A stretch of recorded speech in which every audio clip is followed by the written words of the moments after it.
is Lil Miquela. She's an Instagram influencer with more than 1 million followers. Many look to her for advice on what to wear, do, listen to, and buy. But Miquela's not like any other influencer. 2 years after activating her Instagram, she posted a confession to her account. I am not a human being. Miquela is a CGI, a computer-generated image. So a CGI influencer, probably the most famous being Lil Miquela, is an avatar of a human, or an avatar of what they think a human was supposed to look like to have a lot of Instagram followers. Ryan Detert founded Influential, a company that connects brands to social media influencers for potential partnerships. We did do an IBM Watson poll on her personality. She's actually very sympathetic and very emotional, which is funny. Those are human traits, but they're mimicking it in terms of how she's speaking, the cadence, the punctuation. So she is doing a good job pretending to be a human. Miquela was created by Brud, a super secretive startup based in Los Angeles that claims to focus on robotics and AI. And she's partnered with brands like Prada and Nike. An audience is an audience. She has a perfect alignment of Gen Z and early millennials, 80% female, largely 13 to 34 years old. And if I am a brand that wants to hit those audience, she's a great ambassador because they look up to her or they're fascinated by her. And then obviously there's an upside that Lil Miquela is easy to get on set. It's a way for them to have further control they didn't have otherwise with an individual. We're kind of bored of the real people. Ambush co-founder Yoon Ahn collaborated with Miquela on a sweatshirt for a Barney's pop-up in May. How much do you see on Instagram is like authentic? I mean, she's one of the pioneer of this genre.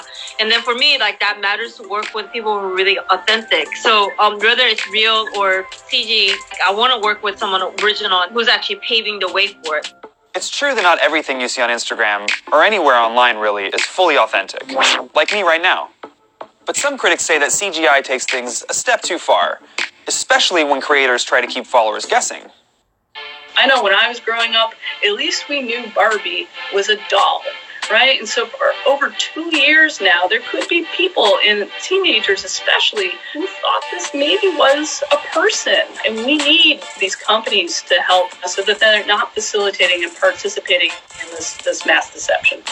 I don't think it's necessarily bad for humans to alter their appearance, but as an industry, there are some best practices around editing and how much you do.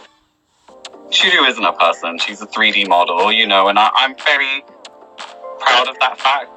Shudu is another digital model, created by UK photographer Cameron James Wilson. Shudu's posts are so realistic, a photo of her wearing Fenty makeup was briefly reposted by the official brand account. From my 10 years of experience with photography, I know that beauty campaigns, none of them are representative of what makeup looks like in real life. It's very, very, very rare you will see an unretouched photo of makeup for a beauty campaign. And I feel that once you start to retouch something in a picture, it may as well just be 3D. Cameron has since founded a modeling agency called The Digitals to represent Shudu and several other CGI models he created. Miquela's team could be making some money. Lifestyle news site Highsnobiety collaborated with Miquela on this shirt.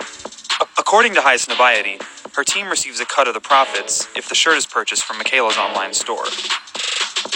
Brud declined multiple requests for comment and would not confirm any details about its business. It is unclear if any of Miquela's other partnerships have been paid. The Federal Trade Commission requires human influencers to clearly label posts about products they may have been paid to promote or receive for free by using hashtags like ad or partner. And it told CNN that CGI influencers are encouraged to abide by the same guidelines. People are going to be afraid of that. Well, how would you know, Miquela, what your hair needs for moisturizing? But I would say mannequins have been around for the last 100 years, and those are things in the store to sell beauty and to sell an ideal. To be honest, most of us have kind of become CGI in our own videos if we're making ourselves look to a certain aesthetic. The technology today is not much different than what's happening in the background with their editing tools.